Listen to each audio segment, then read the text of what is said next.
Hello, everyone. My name is Matt Henderson. I'm the head of product at Aurora, and today I'll be hosting an Ask Me Anything related to the Aurora Plus platform, which we just recently launched. So yeah, happy to. It's the first time I'm doing an AMA, so I'm quite new at this, and so just feel free to ask any questions you have. I can talk a little bit about the platform. So we designed the platform to be sort of the starting point for users on the Aurora network.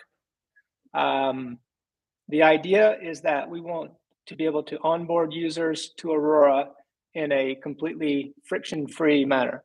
And so the idea is that you land on Aurora Plus, you create your account, and once you create your account, you have access to a dashboard where you can stake Aurora.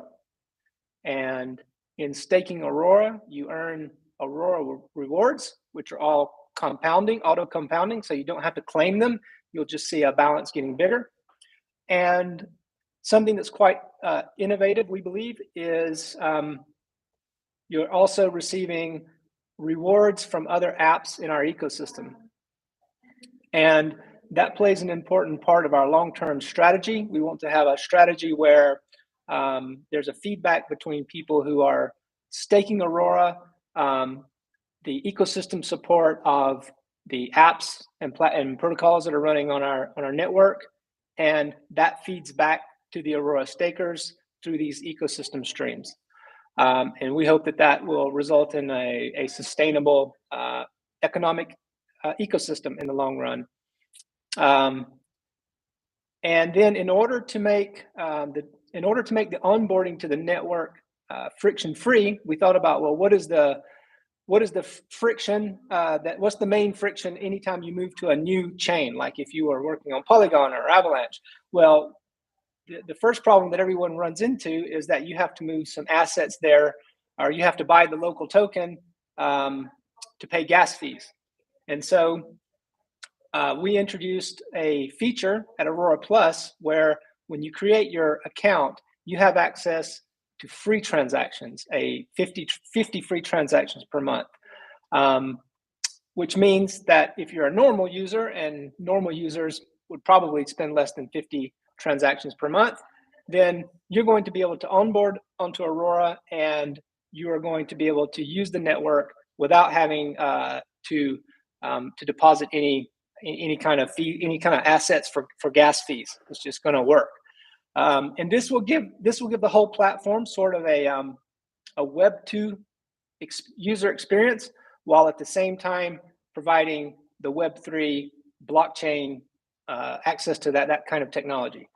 Yeah, and then to celebrate the launch, we did a couple of things. We had an airdrop where during the first week of the launch, if you signed up, you're eligible for an airdrop. And the airdrop is one Aurora token, and it is auto staked for you. So when you request it, our backend systems get a request for an airdrop, and that ends up in your account already staked and earning more rewards.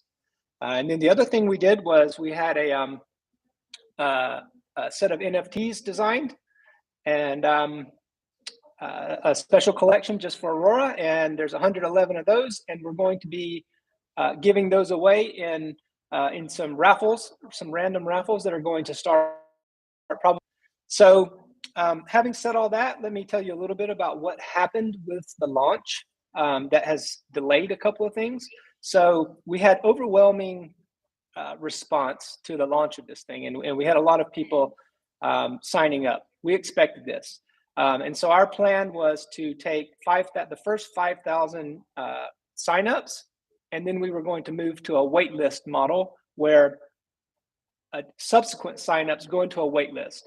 And as we monitor the platform itself, the performance of the underlying platform, we would let people in batches. And we expected for that to happen over a period of a few days. what we did not expect is the amount of bot attacks that we received trying to get access to the free airdrop. And this was pretty overwhelming. And so we had to, we tried to mitigate this, and ultimately we had to integrate a third-party, very expensive fraud prevention system. And what this does is this platform intercepts all the requests to Aurora Plus, and it calculates a fraud score based on IP address, email address, things like this. And then we had to block any access that was, say, 75 out of 100 or above. This addressed a lot of the bots, but at the same time, a lot of legitimate users were caught up. And so we've spent a lot of time providing support to those users, making sure that they can get back in. And yeah, so we've pretty much got that under control. I think the lesson that we learned there is that if you're going to give away something for free, in our case, the airdrop, you need to make the recipient demonstrate or provide or somehow bring to the table something of more value, so that the cost to attack the network is less than the value of the thing received. So that was a good lesson learned. And yeah, that's where we are today. We just processed the entire wait list, so there is no more wait list. Everyone who was on the wait list now has access to the dashboard, unless you were blocked. And in that case, you can contact us in Discord or Telegram, and we'll get you unblocked. And yeah, so everything's wide open now. Everyone can stake. Everyone can enjoy the current high APR. We'll have to see how long that lasts. Yeah, that's the overview of the system. So I'll start taking questions. I'm going to look at the chat. How much does it cost to the Aurora Plus internally to support one user with 50 transaction limit? I'm not sure what the internal costs are. Something I didn't talk about until now was, in order to be able to provide free transactions to the user, our infrastructure team had to create a completely new concept for blockchain infrastructure. And this is something they've been working on really hard for the last 6 months. And this was rolled out at the same time. It's a bit beyond my pay scale to understand completely how it works, but it depends to a large extent on the fact that our RPCs, the price for a transaction on Aurora is decoupled from what ultimately gets paid to the underlying near platform, and so that gives ability in terms of what we charge a user on Aurora making a transaction, and then what we end up paying on near. And this platform also had to be able to, of course, perform some accounting to be able to keep track of how many transactions you've made per month that are free. And then once you pass that, then it starts adding gas to your transactions. And the architecture is designed to support what we have, all the plans that we have coming in the future, where we will have some paid premium plans. Like, imagine that you're a trader and you need not only free transactions, but you need transactions that are executed very fast, that the execution of those transactions are prioritized. And so the architecture of our infrastructure fully supports these kind of features. So yeah, let's go to the next question. Is that free plan, including 50 transactions, going to be a permanent thing, or replace them with paid plans? So the original plan was that we would keep 50 free transactions for everybody permanently. So that would always be there in the free plan. And the paid plan would include more transactions, faster transactions, etc.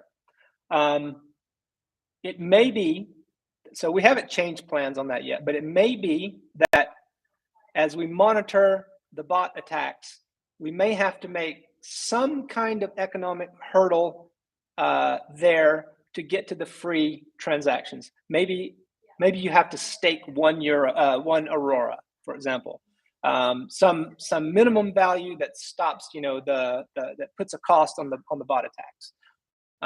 But we still have to see. So today is the day that we cleared out the wait list, and so now we're going to monitor it. But for the moment, we hope to keep the 50 free transactions in place for everyone. All right, let's go to the next question. Will Aurora Plus be the main net of Aurora and replace the old version, or is this just a test? Then Terra is asking. So Aurora Plus is not a protocol. It's just it's a platform. It's a combination web application and integration with the backend infrastructure, but it all runs on the Aurora protocol. So it's not a new protocol. This has been a common question that a lot of people have asked. A lot of people have thought, well, is this a new protocol? But no, it's not. It's just a Web 2 experience on top of a blockchain protocol. What is the current network inflation per month year that is caused by the staking rewards offered in Aurora tokens? So I don't remember the exact numbers of how much Aurora we requested from the DAO in order to provide rewards to the stakers. At the moment, the project is subsidizing that. So the DAO did provide an amount of Aurora to provide as rewards. In the long term, however, to make this sustainable, we're going to need to, our plans include mechanisms by which participants on the network themselves will provide Aurora to this funding. So mostly that would be the dApps that are running on the network. There will be mechanisms whereby, for example, if they get funding from the network, then there will be an expectation that they fund the network. And so in the long run, it wouldn't be exclusively the DAO that is providing the funding for the rewards. That's of course critical that we achieve that. There's no inflation of the token itself, though. The total supply of the token, it was fully minted, and there's no inflation of the total supply. I was not able to see my tokens on MetaMask. Is it possible that the Aurora network website isn't communicating with MetaMask properly? On the Aurora Plus website, in the staking area, you're going to see a menu that has 3 dots. Under that menu, you'll find a button that says Add Aurora to MetaMask. You just click that. Aurora will then be included with the asset list on MetaMask, and you're going to see your balance. Also, a bit lower down the screen, we have 4 cards for the 4 ecosystem reward provided, which is USN, Bastion, Trisolaris, and Origami. Each one of those cards has the 3-dot menu under which you will find Add to MetaMask. So you can add all of those reward tokens as well to MetaMask. So you have to look for it a little bit, but in the dashboard we have links to add all the tokens to MetaMask so that they appear properly. Nasim asks, why account blocked and your team not unblock them?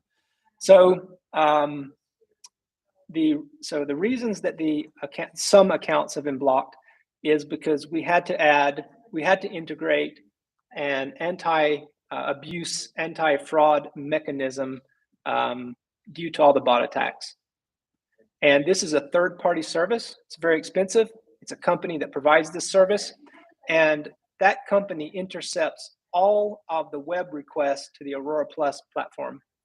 It looks at the request. So when you come to the dashboard, their platform will see your request. It sees the IP address, and if it's an action that's providing an email, then it will see the email. If it's just an IP address, so if you're doing something like staking, then what the platform does is it computes a fraud score based on your IP address. How is that score computed? It's many factors. One of the factors is, are you using a VPN? So a VPN connection is more likely to be a bot attack than a non-VPN. It checks, has this IP address been used in any recently reported bot activity on the internet. If it has, that bumps the score up. The maximum score is 100, and until now, we've been blocking any requests that are above 75. So it's a probability-based system. It has caught most of the bots, but unfortunately, it also catches some people. So even if it's 99% effective, if we have 500,000 requests to the website, 5,000 will be caught.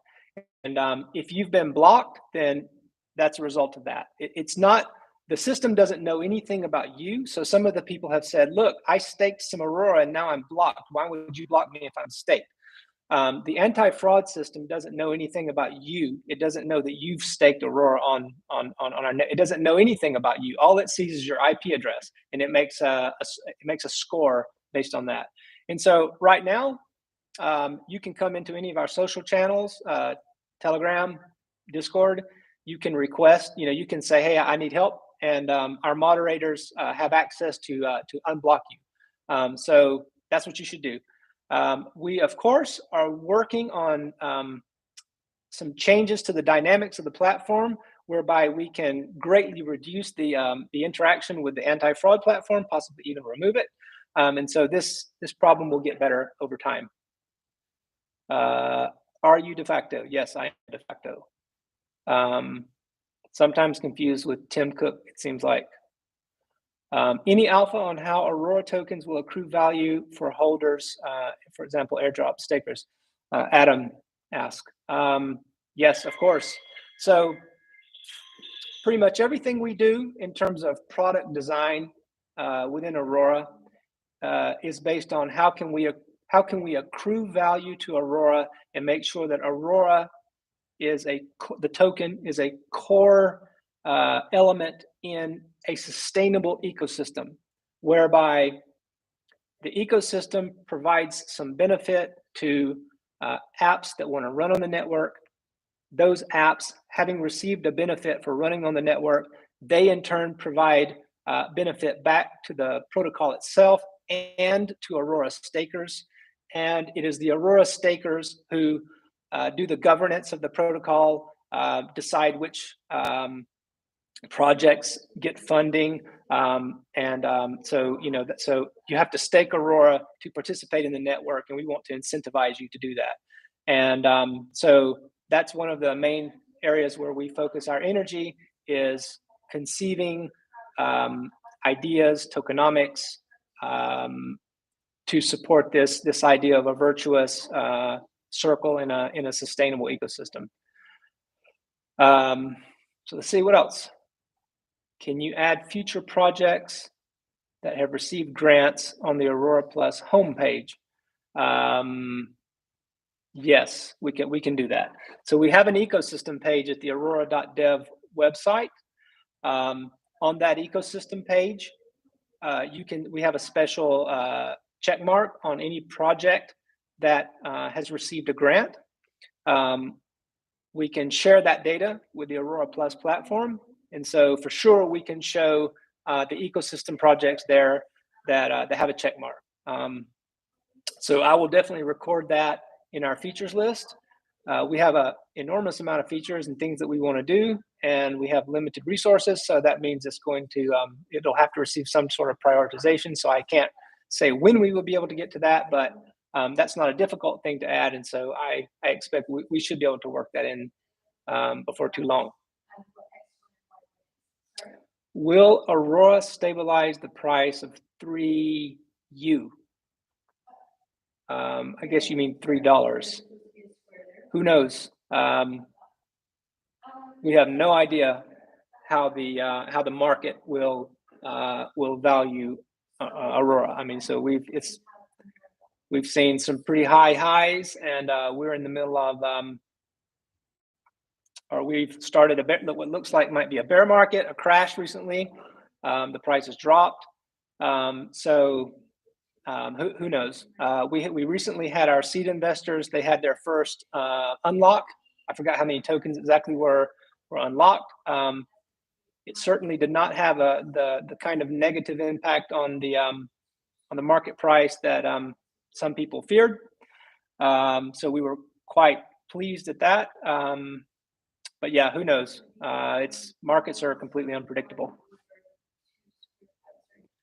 So any other questions? Adam asks, do you know if any centralized exchanges are going to enable direct withdrawal to Aurora? Great question. We don't know. We are in touch with a lot of centralized exchanges. We're developing our relationships with those, and as with any protocol or blockchain trying to compete in the marketplace, we need to have really good relationships with centralized exchanges.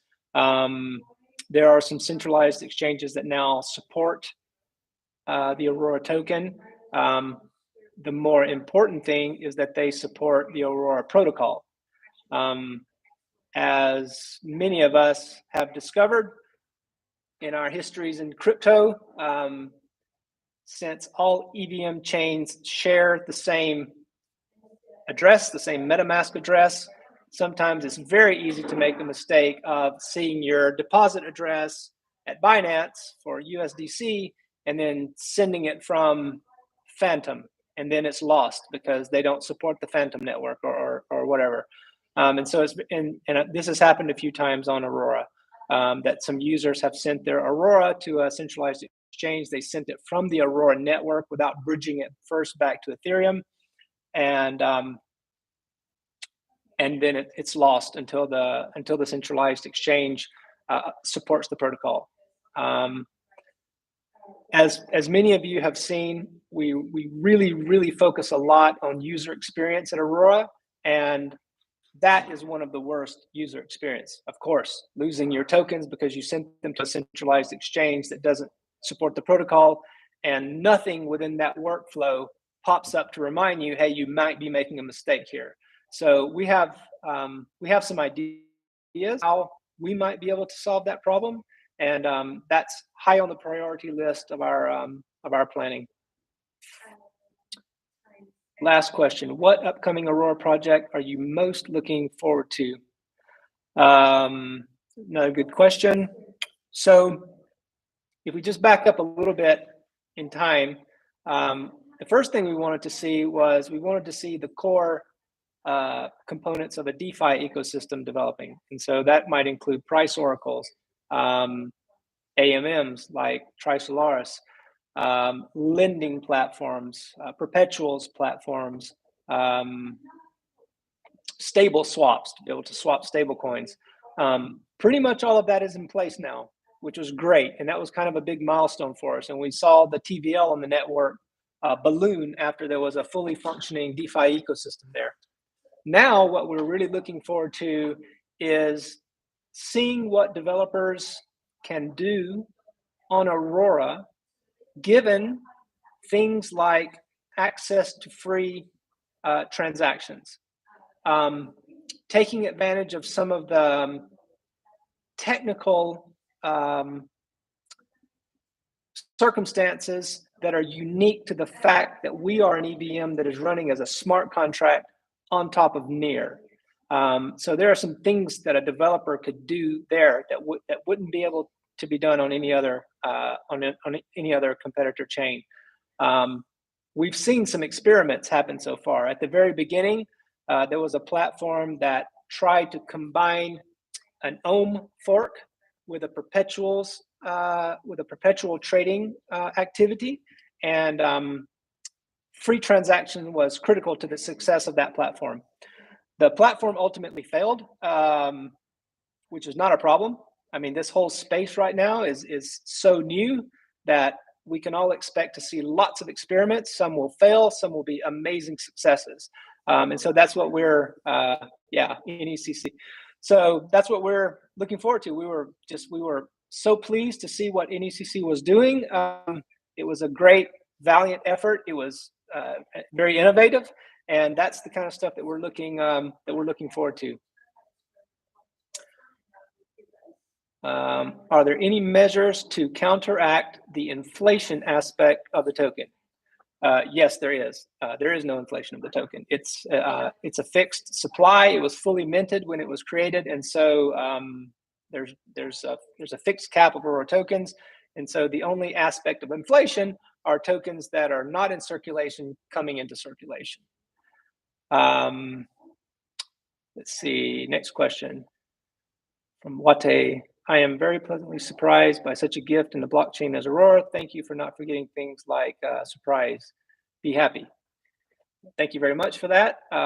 We're also very happy about how things are going. Will Aurora ever create a DEX? You never say never, but as long as we have great ecosystem apps like Trisolaris, like WannaSwap, like some of the others, there's not really a need. There's not really a need for us to focus on a DEX. I think. Do you know about any other perpetual DEXs in development? So I'm in charge of the product area, and I don't have day-to-day visibility into the business development team's activity. They're certainly talking to lots of people. I am certain that they are in talks with perps trading platforms, like 100%. But I wouldn't know how many or which ones in particular. Thoughts on GameFi and plans to onboard GameFi projects to Aurora. So I'm a bit old for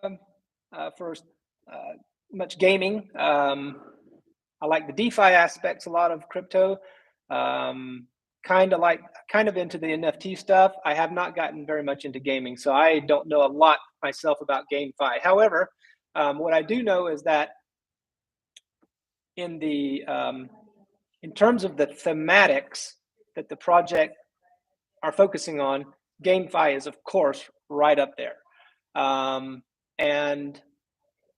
I'm not sure how much I can talk about some of our not quite revealed plans, but for sure, from an architectural and infrastructure point of view, we have some amazing stuff coming that would be very valuable to a GameFi ecosystem. So that I can say. Any advice for NFTs and DeFi? So my advice on NFTs is, if you discover my wallet, anything that I buy, don't buy it. That's the best advice I can give.